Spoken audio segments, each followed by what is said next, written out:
it's Mina. I hope everyone is doing well. Today's video, I wanted to talk about my concert experience. It's my one and only experience that was like this, and I will never do it again. So typically the kind of performances that I like to go to, the audience all sits down and they stay in their seats until the end of the performance. They can leave for an intermission. They can get up if they need to use the restroom, but most of the time the audience is sitting down. Even if they like the music or the singing that's going on, they don't really get up and dance. They might dance in their seats, or sometimes they can dance in the aisles. But those are the kind of concerts I go to now. Like, there are classical, jazz, singing performances, poetry readings, interviews with authors and all that kind of stuff. Those are the things that I like to go to, and I go to movies. So I actually did go to a classical music concert last summer in 2022. We all wore our masks in the audience, and that was that. But yeah, so that was good, and everybody stayed seated. I was dancing in my seat a little bit because I like some of the music. But yeah, so those are concerts that I go to because of the situation that happened. This wasn't a big deal. It just made an impact on me, and I was like, never again. So I had a good friend in college. I think she had already left the school after her first year, so she was back in Houston, Texas. At the time that we were in college, she had introduced me to a band called Manna. They're a Mexican rock band. I have like 5 of their CDs, maybe 7. I love their music. I don't listen to the CDs all the time right now, but I really did enjoy their music, so I bought all those CDs and listened to them on repeat for some time. So anyway, my friend, I'm going to call her R. So R invited me to Houston. I think it was October or November of this particular year. It was still warm outside. She invited me to a concert to see this band, Maná, because we both liked them because of her introducing me to them. She also introduced me to Shakira's music as well. So yeah, but Shakira wasn't at this performance. It was Maná's concert. So I went to Houston. I bought my bus ticket for a round trip, and she bought my concert ticket. And I stayed at her apartment with her and her sister, somebody. Yeah, I stayed with my friend R, and then we traveled to the concert. It was me, her sister, and maybe another person. I think there was 4 of us total that went to the concert together. So I got there the night before the concert, and then I went to the concert the next night, and then I think I left the 3rd day, like sometime in the daytime. So we went to the concert. It was in this big park area. They had a stage set up. The stage had in front of it, like, I don't remember if there were seats, but there was room for people to stand in front of the stage. And there was a lot of grass behind that part, and then there was a partition, and then there was more grass. We were on the side on the other side of the partition on the grass, so people could bring lawn chairs or fold up chairs, or they could just sit on the grass or sit on blankets or whatever in that area. So that's the area we were in. At this time, I think I might have been underage still, but I also was not a drinker. Like, I've never been a drinker, but my friends and her sister were, so they did get drinks. I helped them bring their drinks to where we were sitting, because, you know, so many people, so many hands. So I think I helped them carry drinks, but yeah, I didn't drink because I never drink. Like, it's not my thing. So we got their drinks, we got comfortable. I don't remember what time the concert was supposed to start, but it was still daylight because daylight saving time hadn't started at that time. And so it was still light outside, well past probably 7 o'clock. So it was still daylight. Everybody was milling about, looking around, taking everything in. We were waiting for them to perform.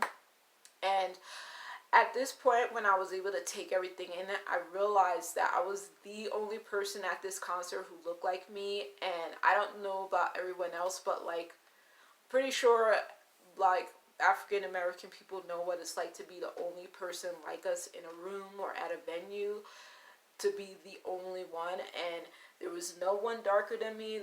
Everyone was lighter than me, and no one even looked like they were mixed or biracial. Like, I was literally the only person there that looked like me. I had my natural hair. So I didn't stick out like a sore thumb, but I did notice that I was the only one that looked like me at the concert. And I was just like, oh, that's interesting. And I think I was not bilingual at this point, but my friend, she speaks Spanish and English. Her sister speaks Spanish and English. This concert was going to be in Spanish. So I think I was on my way to being bilingual, so I was comfortable, but I at that point was very shy about speaking Spanish to people. So I was not speaking Spanish to anyone that I was a stranger to. But I was there to enjoy the concert, and my point of when I did listen to their music, I would always read the translation or translate it, so I knew what the song was about. So I already had some favorite songs that I was looking forward to hearing them perform. So we were waiting for the performance to go on. We were chatting and just hanging out on the grass, standing around, whatever, looking at people. And my friends were drinking. So randomly, this young woman, like, it seemed like everybody there, minus Maná, was like under 30. I don't know if that's a fact as well. I could be mistaken, like completely mistaken. But it seemed like everybody there was really, really young, including myself at the time. But yeah, so everybody seemed like they were under 30, and I wasn't drinking. My friends were drinking. We were just looking at everything. And this random woman comes up and bumps into me. And I was like, that's not nice.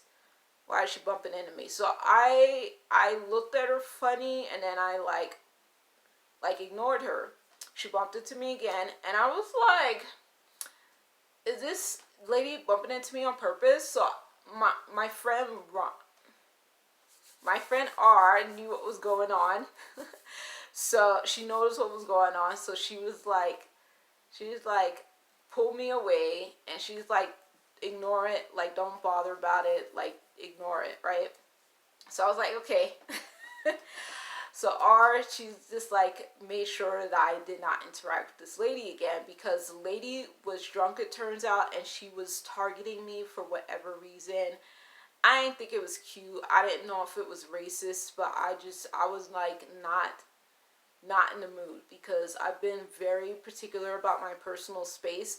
Even if I'm in a crowded place, I'm going to find a way to get personal space and feel comfortable in a crowded space. So it wasn't even crowded, and there was no reason for the woman to bump into me, because we were in, for me, we were in the best part of that area. We were not crowded at all. Even when it got full at the end of the concert, we weren't even crowded. So during the concert, once the concert started going on, this lady was trying to dance into me, like bumping into me dancing, and I had to move away. My friends made sure that she stayed away from me.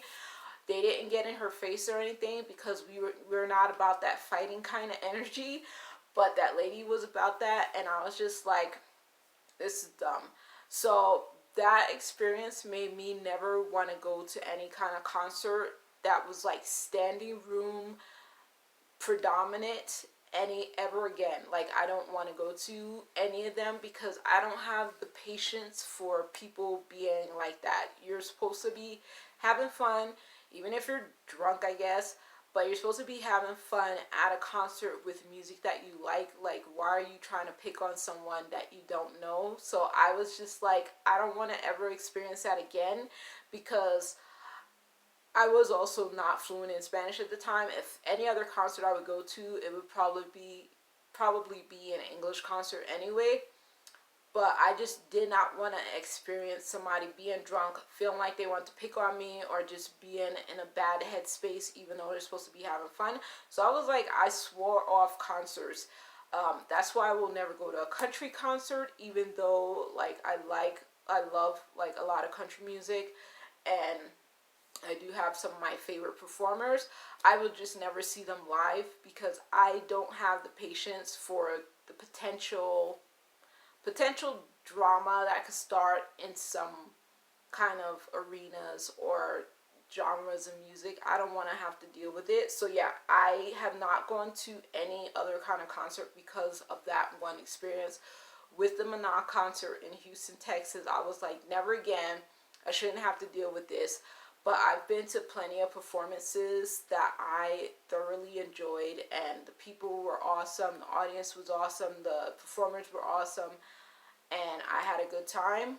But yeah, I cannot go to a standing room performance because I don't trust people. So I don't trust people in that kind of situation, at least. So that's my experience. That's why I don't go to a standing room only concert, even though I may watch them on TV or something. Yeah, that's my experience. But let me know if you've been to a concert. What's your favorite concert? If you had any issues or if you enjoyed yourself the whole night. But yeah, that's my experience. It wasn't a big deal. It was just big enough of a deal for me to never want to do it again. So that's it. Talk to y'all later. Have a good night. Bye.